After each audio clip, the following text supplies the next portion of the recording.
Pleaded with him to come to the Trektivism panel. Once again, Bill has backhanded me.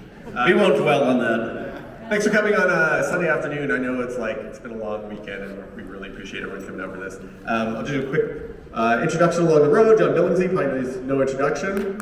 Who? Efaon Cobb. Heather Parker. Myself, I'm Matthew Cimone. Hello, welcome. We'll probably just jump right into things here. This idea around Trektivism was kind of brewing in a few places in the community, and there was a few people who had kind of all the same idea. They all kind of were coming together and sort of started talking about it all at once. And so there's a few of these little blobs in the community that we're trying to figure out how do we make social change happen from fan-led initiatives, but also collaborations with celebrities as well. And it made sense to all of us because when we look at this future that's depicted in Star Trek of this like federation, it's all a place that we wish were now. Like this is a place that we want to be able to live in, but how do we make that future now?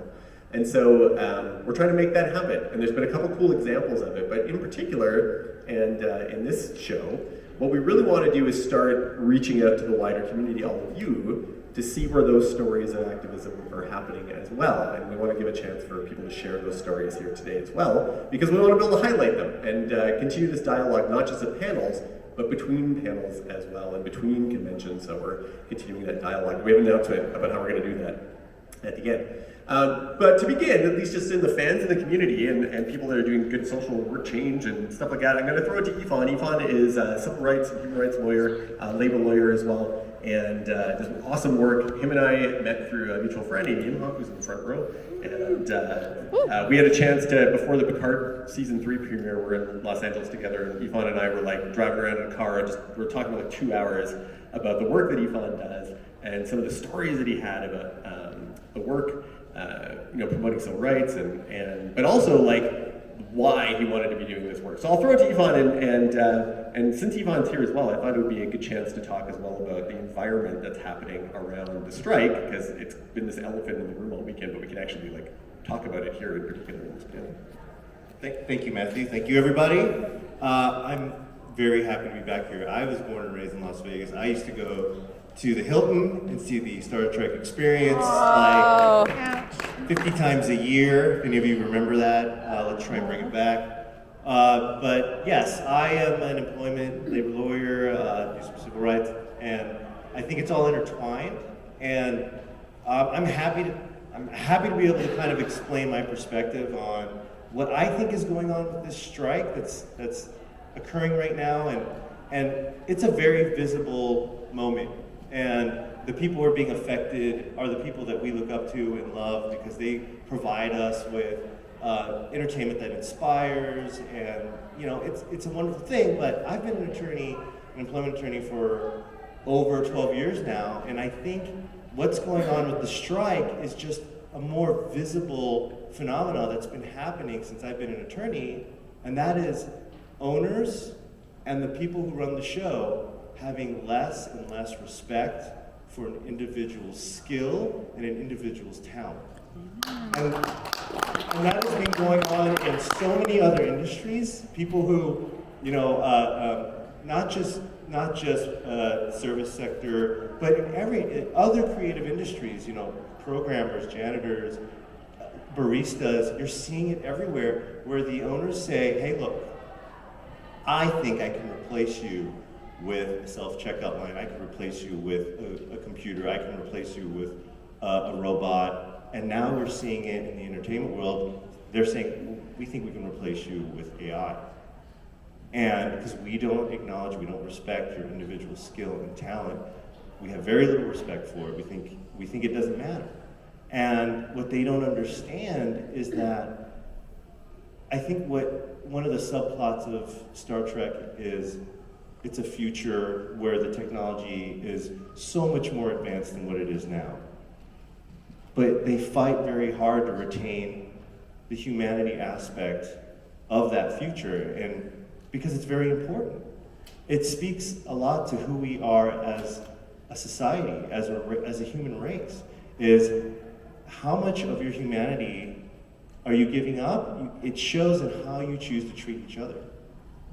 And that is, I think, one of the major indicators of whether we've retained enough of our humanity to kind of progress forward with our technology, in spite of the fact that maybe it does do things well. And maybe it does certain things better than a human can because we don't have the capacity. But that doesn't mean we let it replace us, and that it also undervalues how much work and time people put into themselves to hone their craft, to hone what they do and who they are. So that is, for me, it's been very interesting, and I think that's the biggest thing for me, is to share my personal work experience, because I think everybody else, there are a whole lot of stars who've been talking about the strike and giving their perspective, and I think it's necessary. I think it's amazing. You're seeing a lot of what I've heard this term working class actors showing their pay stubs.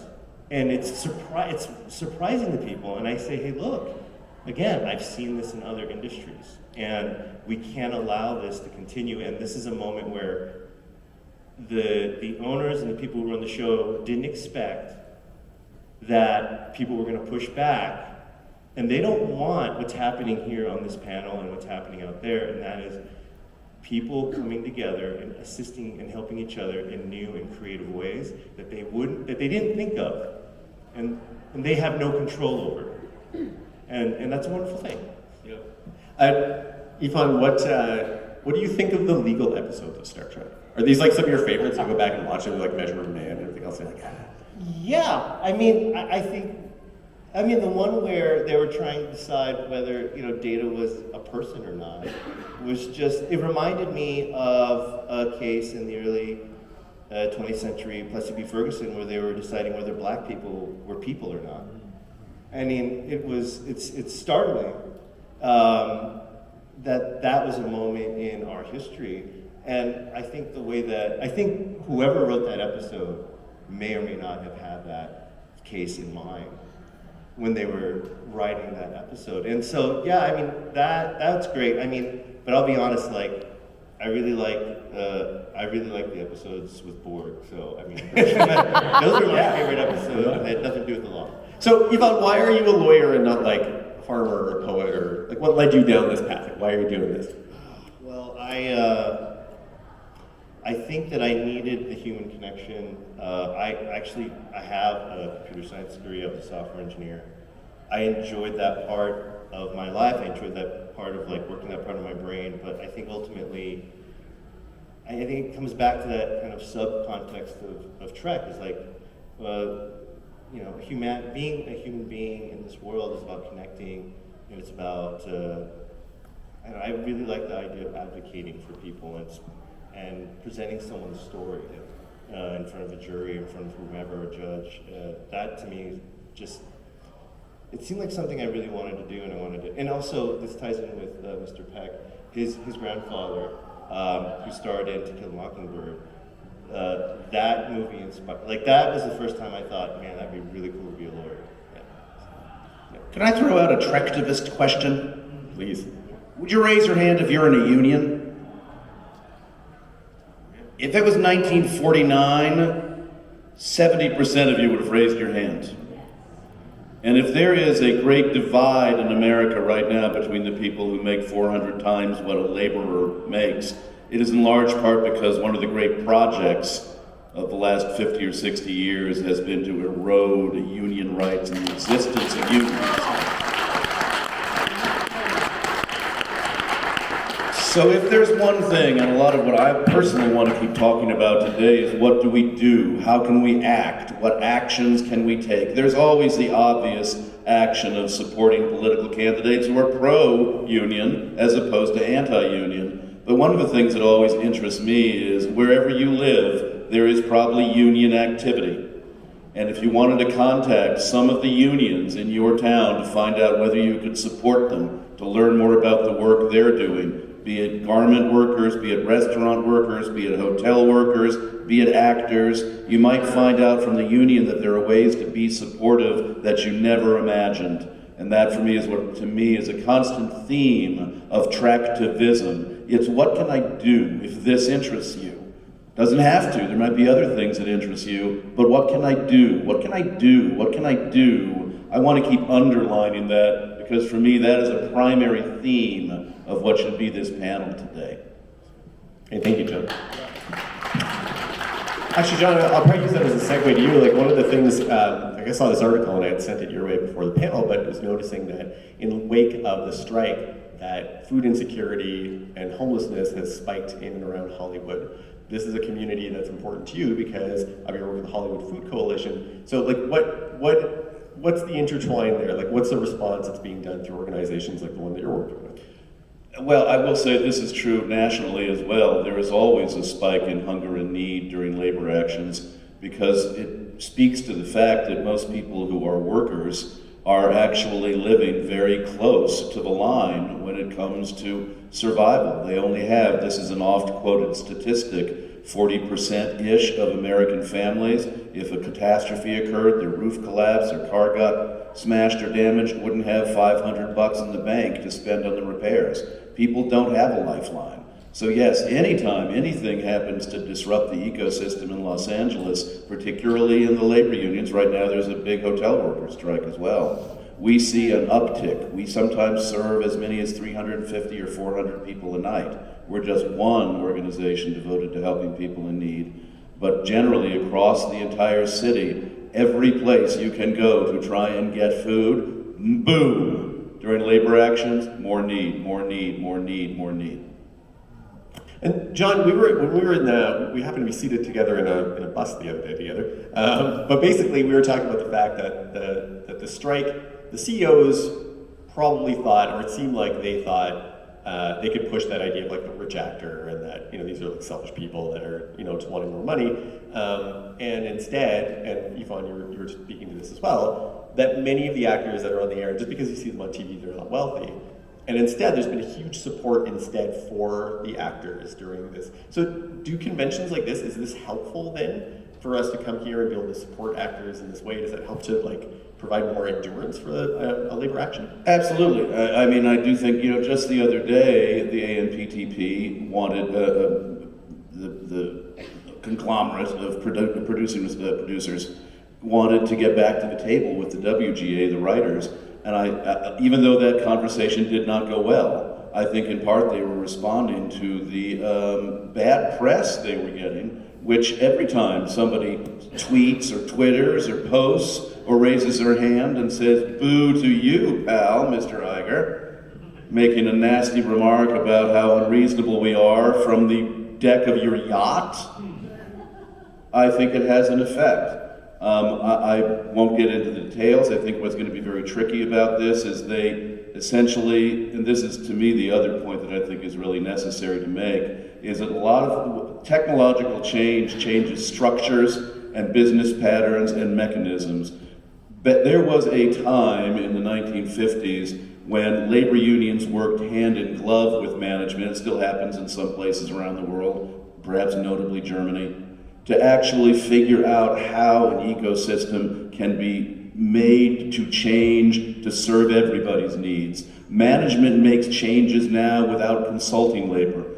The studios and the producers changed delivery systems. They eliminated advertising. They put their revenue hopes on subscription primarily. And surprise, surprise, they kind of killed their own golden goose, and they want labor to pay the price. We are out there saying, look at the structure again with us and figure out how all of us can survive together. It's what didn't happen with journalism. And for any of you who care about the daily newspaper, when you pick it up and it's about this thin, it's because that conversation did not really occur. And the consumer is involved too. All of us, we all as consumers, tend to want something free and fast instead of good that we pay for.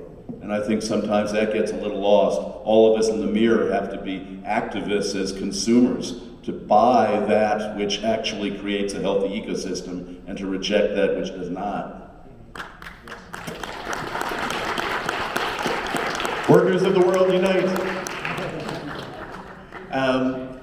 Heather, you've been doing work in and around the communities before you and I met. Looking back at your impact and just both virtually but in person, and working with different communities and trying to find ways of connecting fans more to fandom and being able to connect to things like access to services and be able to watch the shows, and also with merchandise and stuff like that. So your project, Fans Give Back, how did it materialize? Where did it come from? Why did you decide that this is the route that you want to take your Trektivism? Well, let me first say, I wanted to just mention Michelle Hurd's name when we're talking about the strike here, because she was the one that made it possible for celebrities to be here this weekend. Go and thank her, follow her on social media, see the work that she's doing, because she's a powerhouse right now. But essentially for me, I went through a bad time in my life. I had been in the Trek community for a while by then, and it was actually friends that reached out to me and said, you know, why don't you ask for help? That's a hard thing for us to do. And so I did ask for help, and if I had not asked for help, then I don't know if I'd still be here. That help made it possible for me to move and get out of a very dangerous situation. And so I found myself in a place of wanting to give back and not knowing how to give back, because I can't pay it back, but I could pay it forward. And so I thought, what could I do? I'm not a celebrity like John. I don't have that platform. That platform's a lot lower than you think right now. You know, me just being an individual, I was connected to the community, and so I had seen a lot of people talking about Star Trek being behind a paywall, and that made it inaccessible. And so I thought, okay, well then how can we bring Star Trek to fans that can't afford it? And just like I relied on the generosity of the community through crowdfunding, I reached out and basically asked fans for money and said, if you would like to enable other people to watch Star Trek, then, you know, donate a little bit here, and then we'll send it out into the world. And that's what I did. I just said, okay, now who needs to watch it? Who can't afford it? And I think I've lost track of the numbers at this point, but I think it was over 100 people that I was able to give access to what was, well, I won't say the name of the thing, but the platform that it was on. And then I did the same thing with the merchandise, because I don't know about you, but I have a closet full of stuff that doesn't go out on the shelf, that I like, but I don't really need. I have an excess of Star Trek memorabilia. And I reached out and said, who has stuff they don't want anymore that we can pass on to people who won't get it? And the most striking thing for me was that most of the people that can't access merchandise are international fans. And that only became a problem in that shipping overseas is very expensive. That even includes Canada sometimes. Yes. For mine, like I can't even Chateau Picard up in Canada.